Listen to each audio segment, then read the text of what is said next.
बेचारी चुड़ैल माँ। शाम में काफी आंधी चल रही थी। तभी एक 2 साल का बच्चा घुटने पर चलते हुए अपने घर से बाहर आ जाता है। चुड़ैल एक आदमी को मार रही थी कि अचानक से उसकी नजर एक बच्चे पर जाती है। तेज आंधी की वजह से एक पेड़ उस बच्चे पर गिरने वाला था। तभी वो चुड़ैल उस बच्चे को अपनी गोद में ले लेती है और सीने से लगाकर कहती है, मेरा बच्चा, बेटा तुझे लगी तो नहीं? तू ठीक तो है ना? रो मत मेरा बच्चा, आजा आजा, मैं तुझे अपने साथ ले चलूं। ऐसा कहकर वो चुड़ैल उस बच्चे को अपने साथ गुफा में ले जाती है, जहां उस बच्चे का बहुत ख्याल रखती है, उसे दूध पिलाती है, उसके साथ खेलती है। लेकिन बच्चा उसकी डरावनी शक्ल देखकर रोता ही रहता है। तभी वो एक खिलौने से उसे खिलाने लगती है, जिसके बाद बच्चा शांत हो जाता है। उसे सुलाकर चुड़ैल फिर से गांव में जाती है और एक बच्चे को सोता हुआ उठाकर गुफा में ले आती है। अगले दिन वो मैदान में जाती है, जहां एक बच्चा फुटबॉल से खेल रहा था। अरे ये बॉल इधर क्यों चली गई? अब वहाँ से लाना पड़ेगा। वो बच्चा जैसे ही उस बॉल के पास जाकर बॉल उठाता है, तभी उसे वहां कोई डरावने पैर दिखते हैं, जिसे देखकर वो डर जाता है। भूत! अरे बेटा, डर क्यों रहे हो? मैं तुझसे मिलने आई हूँ, तुम्हारे साथ खेलूंगी। आओ मेरे पास। नहीं नहीं, मैं आपके पास नहीं आना। मुझे आप बहुत गंदी और डरावनी आंटी हो, बहुत। अरे बेटा, मुझसे दूर मत जा, आजा मेरे साथ चल। मैं तेरे साथ बहुत खेलूंगी, तुझे खुश रखूंगी। नहीं नहीं, मुझे नहीं जाना। चुड़ैल एक बार भी उस बच्चे की नहीं सुनती और उसे हवा में उठाकर अपने साथ उसे गुफा में ले आती है, जहां बाकी बच्चे भी थे। 2 छोटे बच्चे रो रहे थे। तभी चुड़ैल उन्हें अच्छा खाना बनाकर खिलाती है और कहती है, अरे बच्चों, रो मत तुम सब, मैं तुम्हारी माँ हूँ ना। लो खाना खाओ, मेरे हाथ से बना हुआ बहुत अच्छा खाना। माँ के पास जाना है मुझे, माँ की बहुत याद आ रही है। अरे बच्चों, मुझसे डरो मत, मेरे पास आओ। तभी वो एक बच्चे को गोद में लेकर चुप कराने की कोशिश करती है और अपनी डरावनी आवाज में उसे लोरी सुनाती है। जू जू जू जू जू, यशोदा का नंद लाला, ब्रिज का उजाला है, मेरे लाल से तो सारा जग झिलमिलाए। जू जू जू जू जू। ये गाना सुनकर चुड़ैल उन बच्चों को चुप करा देती है, अपने हाथ से खाना खिलाती है, जिसके बाद बच्चे सो जाते हैं। ये देखकर उस चुड़ैल की आंखों में आंसू आ जाते हैं। मेरा बच्चा, मैं हूं ना तुम्हारे साथ, तुम्हारी माँ। किसी चीज की कमी नहीं होने दूंगी मैं तुम्हें। इस तरह चुड़ैल जबरदस्ती बच्चों को अपने पास रखती है, लेकिन उनका ख्याल बहुत प्यार से रखती है। वहीं दूसरी ओर चुड़ैल के खौफ से गांव वाले डरने लग गए थे। वो अक्सर बच्चों को गायब किया करती थी, पर आखिर वो ऐसा क्यों करती थी? बच्चों को गायब करने का उसका मकसद क्या था? जानने के लिए इस दिलचस्प कहानी में आगे बढ़ते हैं। सुबह सुबह रज्जो अपना सिर पीटकर बहुत रो रही थी, जिस वजह से गांव के लोग उसके पास आकर इकट्ठा हो जाते हैं और कहती है, मुन्ना, मेरे मुन्ना, कोई तो ला दो मेरे मुन्ने को ढूंढकर। कितने दिन हो गए उसे मैंने देखा नहीं है, पता नहीं मेरा मुन्ना कैसा होगा। रज्जो बहन, धैर्य रखो, तुम्हारा मुन्ना मिल जाएगा।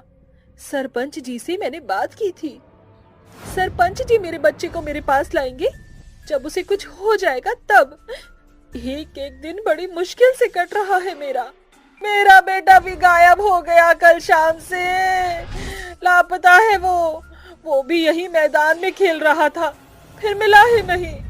कुछ औरतें अपने बेटे के गायब होने से बहुत दुखी थीं। तभी वो सब मिलकर गांव के सरपंच के पास जाती हैं और कहती हैं, सरपंच जी, कुछ तो करो, हमारे बच्चों को ढूंढो।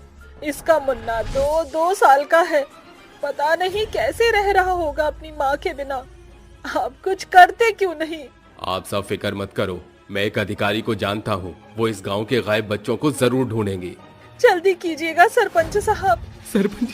सरपंच जी, मैंने एक पहाड़ी वाली गुफा की तरफ चुड़ैल को हाथ में एक बच्चा लेते हुए देखा है।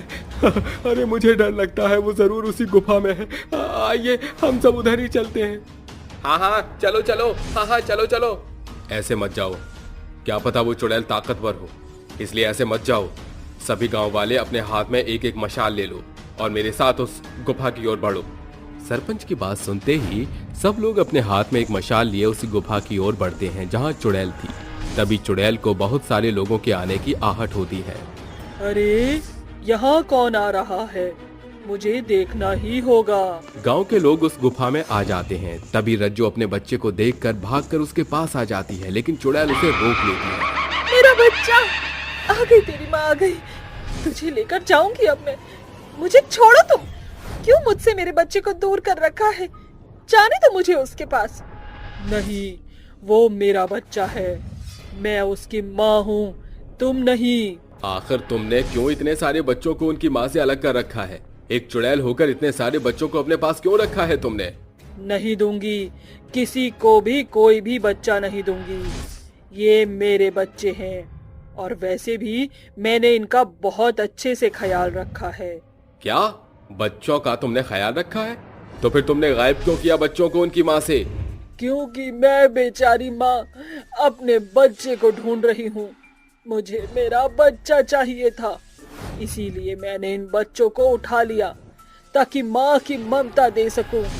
कुछ महीने पहले की बात है, मैं अपने रोहन को एक मेले में झुलाने ले गई थी, लेकिन फिर वो भीड़ में खो गया। मैंने उसे पूरी रात ढूंढा मगर वो मुझे कहीं नहीं मिला। वहां के थाने में भी रपट लिखवाने गई, लेकिन उन्होंने भी मेरे बच्चे को नहीं ढूंढा। पूरे गांव में खेलने वाली जगह पर मैंने अपने बच्चे को ढूंढा मगर मेरा रोहन कहीं नहीं मिला। यहाँ तक कि सरपंच जी ने भी मेरी मदद नहीं की। फिर मुझे कहीं दूर बैठा हुआ मेरा रोहन मिला। मैं उसके पास जा ही रही थी। रोहन, तेरी माँ आ गई। रोहन बेटा, मेरी आवाज आ रही है तुझे? मैं आ रही हूँ तेरे पास। शांति उसे आवाज लगा ही रही थी कि इतने में एक ट्रक वाला आकर उसे टक्कर मारकर चला जाता है। शांति का सारा खून बह जाता है और उसी वक्त उसकी मौत हो जाती है। तब से मैं अपने 6 साल के रोहन को ढूंढ रही हूँ। ना जाने मेरा रोहन कहाँ होगा, उसे मेरी कितनी याद आ रही होगी। ना मिलने पर मैंने गांव वालों के बच्चों को उठा लिया और ममता में बावली होकर उन्हें तुम सभी से दूर कर दिया। मुझे माफ कर दो, पर मैंने आपके बच्चे को कोई नुकसान नहीं पहुंचाया है। कहीं आपका बच्चा ये तो नहीं? मुझे तभी मिला था। हाँ हाँ, यही तो है मेरा रोहन। मुझे दे दो मेरे बच्चे को, मुझे उसे अपने गले से लगाना है। आपका बच्चा मेरे पास सुरक्षित है, बहुत खेलता है मेरे साथ। मैं बहुत ख्याल रखता हूँ और बहुत प्यार भी करता हूँ। मुझे नहीं लगता वो आपसे मिलकर खुश होगा, क्योंकि आप तो इस दुनिया को छोड़कर जा चुकी हैं। लेकिन आप बेफिक्र रहिए, मैं उसे अपने बच्चे की तरह रखूंगा, कभी उसे कोई परेशानी नहीं होने दूंगा। शायद आप सही कह रहे हैं। आपकी बात सुनकर तो तसल्ली मिल गई है। अब मुझे जाना होगा। मेरे बच्चे का अच्छे से ख्याल रखना आप। ऐसा कहकर चुड़ैल हमेशा के लिए चली जाती है और गांव के लोग अपने बच्चे को सीने से लगा लेते हैं, जिसके बाद वो गांव हमेशा खुश रहने लगा। जादुई लहंगा। धानी एक दर्जी थी जो अपने पिता महिपाल के साथ चौबेपुर गांव में रहती थी। लोगों के कपड़े इत्यादि सिलकर उसके घर का दाना पानी चलता था। एक सवेरे गौरी उसके घर आकर कहती है, धानी, ये मेरी बिटिया का जोड़ा है, इसका सुंदर सा लहंगा सिल दियो, जिसे पहनकर मेरी बिटिया के चांद से चेहरे में रौनक लग जाए। बेटी के ब्याह की बहुत बहुत मुबारकबाद काकी। अरे तू कब करेगी ब्याह? तेरे जोड़े की सभी की बेटियों की शादी हो चुकी है, कितनी तो बाल बच्चेदार भी हो चुकी हैं। अब परसों रोज पिंकी की भी डोली उठ जाएगी। काकी, शायद मेरी इन हथेलियों में जीवन भर दूसरे का लहंगा सिलना ही लिखा हुआ। ये बोलकर धानी की आंखों से आंसू डबडबा जाते हैं। धानी बिटिया, आजकल के दौड़ में ब्याह को लेकर 36 चौंचलेबाजियां हैं। फिर तेरी तो दशा ही निराली है। माँ बचपन में चल बसी, पिता भी निहत्था हो चुका है। ऊपर से तेरा ये पक्का रंग और ये गरीबी की मार ही तेरे ब्याह के रास्ते में पहाड़ बनी हुई है। अच्छा चलती हूँ। देखा बाबा, बातों ही बातों में गौरी काकी भी मेरे काले रूप को लेकर ताना कस गई। धानी लहंगा सिलकर कहती है, जब पिंकी इस लाल लहंगे को पहनकर दुल्हन बनेगी तो कितनी फबेगी। धानी उस लहंगे को तन से लगाए खुद को आईने में निहारने लगती है। तभी वहाँ गौरी आधमकती हुई रोष में कहती है, अरे ओ काली कमली कुरूपा, तेरी हिम्मत कैसे हुई इस लहंगे को अपने भद्दे शरीर पर डालने की? तो जैसी बदसूरत भिखारन की औकात नहीं इतना महंगा लहंगा पहनने की। ये फटे पुराने चिथड़े ही तेरी असली औकात हैं। गौरी अपनी कटाक्ष कड़वी बातों से धानी के दिल को छलनी करके चल देती है। उस रात धानी रोते बिलखते हुए कहती है, हे सृष्टि की रचयिता, आखिर तूने मुझे ये काला रंग रूप देकर लोगों के आगे व्यंग्यता का पात्र बनने को भेजा। क्यों हर लड़की का ख्वाब होता है कि वो किसी की दुल्हन बने, मगर मेरे इन सारे अरमानों के बीच मेरा ये मैला कुचला रूप अड़चन बने बैठा है। उसके रोने की सिसकियां बिछौने पर आंख मूंदे पड़े महिपाल के कानों में पड़ते ही वो उठकर कहता है, बेटी, आज के घोर कलयुग भरे दौर में सिर्फ चमड़ी और दमड़ी की धौंस है। समय यूं ही गुजरता जा रहा था। पिता होने के नाते महिपाल बेटी के ब्याह की खातिर रिश्ते तलाशने में अपनी भरसक कोशिश को अंजाम दे रहा था। एक भोर उनके घर पर रिश्ते वाले आते हैं। धानी हाथों में चाय और नाश्ते की प्लेट लिए उनके सामने आती। ये है मेरी बेटी धानी। उसका बदसूरत रूप देखकर विमला झटपट उठ खड़ी होकर कहती है, माफ करना भाई साहब, मुझे ये रिश्ता कतई मंजूर नहीं। कहाँ मेरा बेटा मैदे जैसा गोरा चिट्टा और कहाँ ये कोयला खदान। अरे लोग हंसेंगे हम पर और ताने कसेंगे, सो अलग। जय राम जी की। भगवान की खातिर मेरी बेटी को ठुकरा कर मत जाइए। ठीक है, मगर इस शादी में हमारी कुछ मांगे हैं। देखो भाई साहब, वैसे तो मेरे बेटे के लिए लड़कियों की लाइन लगी पड़ी है। इस ब्याह के लिए मुझे कुछ ज्यादा नहीं, बस 10 लाख रुपए कैश, घर का सारा सामान और एक 4 चक्के की गाड़ी चाहिए। सौदा मंजूर हो तो बात आगे बढ़ाओ। मुझे सब कुछ मंजूर है। पिताजी, इतनी बड़ी रकम हम लाएंगे कहाँ से? बेटी, बस किसी भी तरह मेरे जीते जी तेरी डोली उठ जाए। गुजरते समय के साथ ब्याह का पड़ाव पास आने लगता है। कल ब्याह का दिन है और अब तक कोई भी पुख्ता इंतजाम नहीं हुआ है। ब्याह की सांझ गांव की औरतें सज धज कर सभी उसके कमरे में दस्तक देती हैं, जहां वो एक बेहद पुरानी साड़ी में सजी दिखाई पड़ती है। अरे ये क्या, होने वाली दुल्हन का चेहरा इतना फीका, न साज न श्रृंगार। ब्याह के खातिर एक लहंगा भी नहीं सिलवाया क्या? किस गुदड़ी के भीतर से खोज निकाला है ये फटीचर साड़ी? एक तो तू काली सूरत, ऊपर से ये कत्थई रंग की भद्दी साड़ी। सभी औरतें उसकी खिल्ली उड़ाकर अपना रास्ते नाप लेती हैं। धानी झटपट से मशीन पर बैठकर बचे खुचे कुतरन के टुकड़ों को जोड़कर एक लहंगा तैयार करके उसे पहन लेती है। मगर अपने लहंगे को देख धानी निराश मन से रोते हुए कहती है, माँ, यहाँ कोई भी ऐसा नहीं जो मेरे दिल का हाल समझ सके। मेरे पास एक ढंग का लहंगा तक नहीं, न लड़के वालों की मांग पूरी करने की खातिर एक खोटा सिक्का। एक दुल्हन की शादी लहंगे के बिना अधूरी होती है।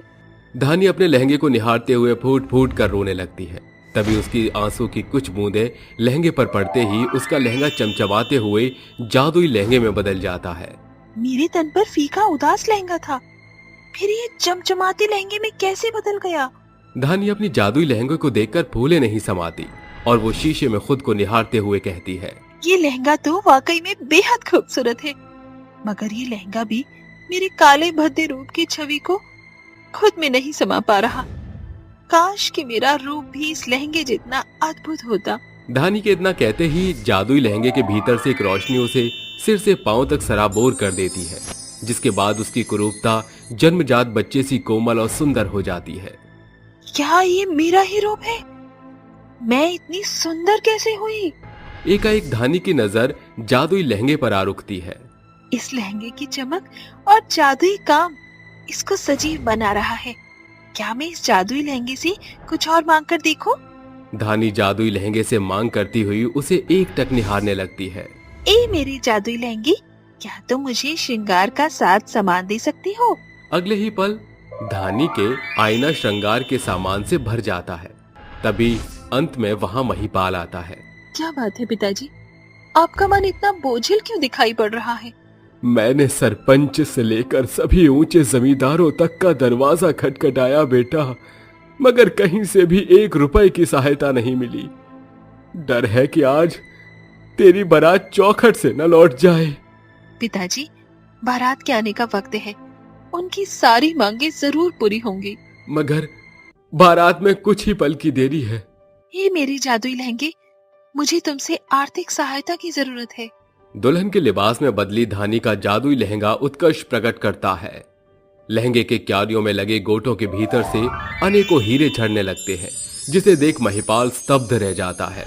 धानी उन हीरों को चुनकर अपने पिता को थमाते हुए कहती है, पिताजी, इन सभी हीरो को ले जाकर जौहरी के हाथों सौदा कराइए। जादुई लहंगे के हीरो को बेचकर। धन्य भाग्य है मेरे, जो तुझ जैसी बेटी का बाप बनने का सौभाग्य मिला मुझको। आज तूने इस बाप की पगड़ी उछलने से बचा ली। दोनों बाप बेटी प्रेम भाव व्यक्त कर रहे थे कि तभी शहनाइयों की गूंज पूरे गांव में मचने के साथ बारात उनके चौखट पर दस्तक देती है। पूरे गांव की नजर धानी के लहंगे और उस पर ही टिकी हुई थी। ये एकाएक अमावस की काली अंधेरी बेला पूनम के चांद में कैसे ढल गई? मेरी नजर तो दहेज की सामान पर ही गड़ी है। जरूर महिपाल ने अच्छा माल पानी दबाया हुआ था, तभी तो इतने धूमधाम से ब्याह रचावत है बिटिया का। धानी का ये लहंगा एकदम जिन्न के जादू जैसा लग रहा है। कितनी चमक दमक है उसके लहंगे में, देखकर जी मचल रहा है मेरा। ऐसा भी कौन सा उटन का रंग चढ़ गया है मेरी बहुरानी पर, जो इसका चाय पत्ती जैसा काला रूप एकाएक दूधिया रंग में बदल गया और हमारी मांग से बढ़ चढ़कर सामान भी मिल रहा है। लल्ला, कहीं ये बाप बेटी जादूगर तो नहीं? माँ, तुम आम खाओ, गुठलियां क्यों गिनती हो? ब्याह में शामिल सभी अतिथि अपने अलग अलग राय को जाहिर कर रहे थे और मंडप के बीच घूंघट में बैठी धानी अंत में कहती है, शुक्रिया मेरी जादुई लहंगी, तुम्हारे चमत्कार से ही मेरा रूप निखरा सवरा है। आज मेरे ब्याह और बारात के सपने को साकार करने का श्रेय मैं केवल तुम्हें देती हूँ। तो दोस्तों, जादुई लहंगी की ये कहानी होती है यहीं समाप्त। गोबर चुराने वाली चुड़ैल। शाम के 8 बजे महेश गाय के तबेले में अपनी गाय को चारा डालते हुए बोलता है, ओ मेरी प्यारी धन्नो, जैसे मैं तुझे इतना सारा चारा खिलाता हूँ, उसी तरह तू मुझे ढेर सारा दूध और गोबर दिया कर, जिसे बेचकर मैं तेरी जैसी और भी 2-3 गाय खरीद सकूं। चल, अब मैं भी चलता हूँ खाना खाने। इतना बोलकर महेश अपने घर जाता है और खाना खाकर सो जाता है। लेकिन तभी अचानक से उसके कानों में उसकी गाय के तेज रंभाने की आवाज आती है, जिससे उसकी आंखें खुल जाती हैं और वो बोलता है, अरे मैं अभी तो उसे इतना सारा चारा देकर आया हूँ, फिर धन्नो क्यों चिल्ला रही है? कहीं वो किसी मुसीबत में तो नहीं? चलकर देखता हूँ। जिसके बाद महेश तबेले में जाकर आसपास देखने लगता है, लेकिन उसे वहां कोई नजर नहीं आता और महेश वहां से जाने लगता है। तभी अचानक से उसके सामने एक भयंकर चुड़ैल आ जाती है, जिसे देखकर महेश बहुत ज्यादा डर जाता है और बोलता है, कौन हो तुम और यहाँ क्यों आई हो? तूने मुझे नहीं पहचाना?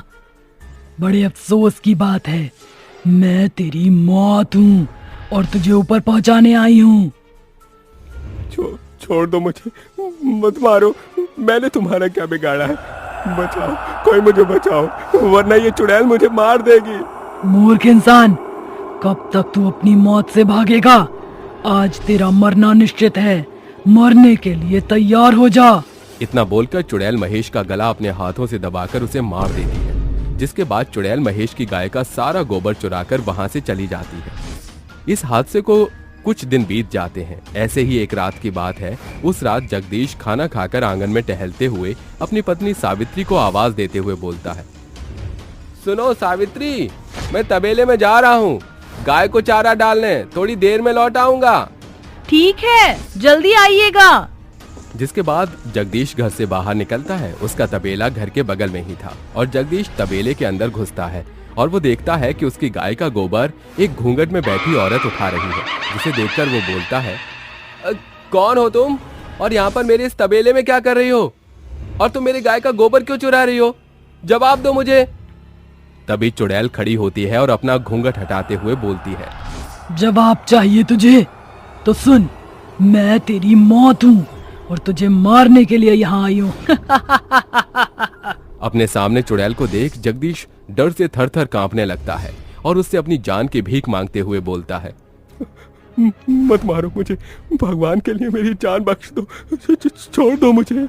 नहीं, मैं तुझे नहीं छोड़ूंगी, तुझे मरना ही होगा। बचाओ, बचाओ मुझे। उसकी चीख सुनकर सावित्री भी दौड़ी दौड़ी तबेले में आती है, लेकिन तभी चुड़ैल जगदीश का गला दबाकर उसे मार देती है और चुड़ैल बोलती है, तो तू भी आ गई मरने के लिए? कोई बात नहीं, मैं तेरी इस अधूरी ख्वाहिश को अभी पूरी कर देती हूँ। मुझे छोड़ दो, मत मारो मुझे। लेकिन चुड़ैल सावित्री की जरा भी बात नहीं सुनती और उसे भी मारकर उनकी गाय का सारा गोबर चुराकर वहां से चली जाती है। ऐसे ही हर रात चुड़ैल गांव में आकर अपना शिकार करती और गोबर चुराकर भाग जाया करती थी। अचानक से गांव में लोगों की मौत होती देख पूरे गांव में दहशत का माहौल फैल जाता है। लेकिन एक दिन इस विषय पर गांव के कुछ लोग बात करते हैं। कुछ पता नहीं चल रहा कि गांव के लोगों को कौन मार रहा है। पुलिस वाले भी छानबीन करके थक गए हैं। अगर ऐसा ही चलता रहा तो एक दिन ऐसा ना हो कि ये गांव इंसानों के बगैर बंजर धरती बन जाए।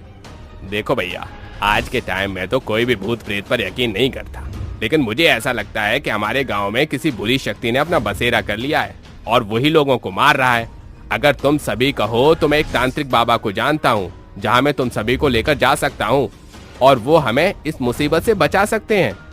अगर ऐसा है तो हम सभी इसी वक्त तुम्हारे साथ तांत्रिक बाबा के पास जाने के लिए तैयार हैं। जिसके बाद वो सभी तांत्रिक बाबा के पास जाते हैं और शंकर तांत्रिक बाबा से बोलता है, प्रणाम बाबा, हमारी मदद करिए। अचानक से हमारे गांव में मौत का तांडव शुरू हो गया है। लोग अपने आप ही मरते जा रहे हैं। अब आप हमें बचा सकते हैं, हमारी रक्षा करिए। तुम लोग घबराओ मत, मैं शीघ्र ही अपने इंद्रिय शक्ति से पता करता हूँ कि वो कौन है जो गांव में आतंक फैला रहा है। इतना बोलकर तांत्रिक अपनी आंखें बंद कर ध्यान लगाते हैं और थोड़ी देर बाद आंखें खोलकर बोलते हैं, तुम्हारे गांव के लोगों को एक चुड़ैल मार रही है और फिर उनकी गाय का गोबर चुराकर वहां से चली जाती है। वो इस गांव के एक भी इंसान को जिंदा नहीं छोड़ेगी, सबको मार डालेगी। बाबा, कोई तो उपाय होगा उस चुड़ैल को रोकने का। उपाय ये है कि हमें यज्ञ करके उस चुड़ैल को यहाँ बुलाकर उससे पूछना होगा कि आखिर क्यों वो लोगों को मार रही है। जिसके बाद बाबा यज्ञ जलाकर मंत्र पढ़ते हुए पूजा आरंभ करते हैं। मंत्रों की आवाज सुनकर चुड़ैल वहां आती है और बोलती है, बता तांत्रिक, तूने मुझे यहाँ क्यों बुलाया है? क्या तू जानता नहीं कि मैं इंसानों के लिए काल हूँ, उनकी मौत का फरिश्ता हूँ? क्यों? तू लोगों को मार रही है, आखिर क्या बिगाड़ा है इन्होंने तेरा? तुझे क्या लगता है तू मुझसे पूछेगा और मैं तुझे सब बता दूंगी?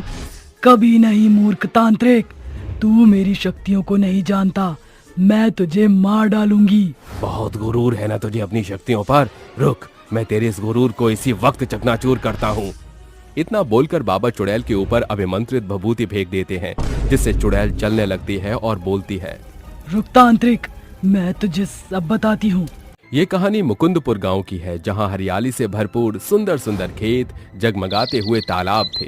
दिन में ये जगह किसी स्वर्ग से कम नहीं लगती थी। इसी गांव में सुनीता अपने पति मोहन के साथ रहा करती थी और वो बहुत गरीब थे। उनके पास 2 गाय थी, जिनका दूध और गोबर बेचकर वो अपने घर का गुजारा किया करते थे, जिससे धीरे धीरे वो अमीर बन गए थे।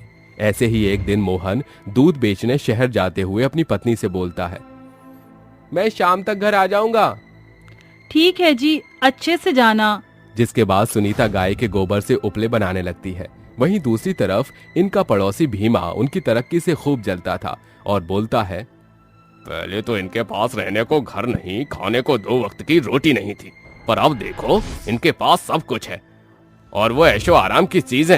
लेकिन कोई बात नहीं, मैं उनसे वो सब कुछ छीन लूंगा। इतना बोलकर भीमा उनके घर जाता है और उनकी दोनों गाय के पेट में चाकू भोंककर उन्हें मार देता है। तभी सुनीता वहां पर आ जाती है और उससे बोलती है, ये क्या किया तुमने भीमा? क्यों मासूम जानवरों को मार डाला? इन्हीं के दूध और गोबर की वजह से तुम लोग अमीर हो रहे थे ना, इसलिए मैंने इन्हें मार दिया और अब तुम भी मरोगी। जिसके बाद भीमा सुनीता को भी चाकू से गला काटकर मार देता है और वहीं छुपकर मोहन के आने का इंतजार करता है। तभी मोहन घर आता है और भीमा उसे भी मार देता है। और उसी वक्त मैंने कसम खाई थी कि मैं लोगों को मारूंगी, जिसके बाद मैंने इन लोगों के गाय के गोबर को चुराना शुरू किया और जब ये गाय को देखने आते मैं उन लोगों को मौत के घाट उतार देती थी। मैं मानता हूँ तेरे साथ गलत हुआ, पर तूने अपने कातिलों को मारकर अपने परिवार का मौत का बदला ले लिया है। अब तू यहाँ से चली जा। नहीं जाऊंगी, मैं इस पूरे गांव को शमशान बना दूंगी। तो फिर तू ऐसे नहीं मानेगी, तुझे सबक सिखाना ही पड़ेगा। इतना बोलकर तांत्रिक बाबा चुड़ैल के ऊपर पवित्र गंगा जल छिड़क देते हैं, जिससे चुड़ैल वहीं जलकर भस्म हो जाती है और गांव चुड़ैल के आतंक से मुक्त हो जाता है।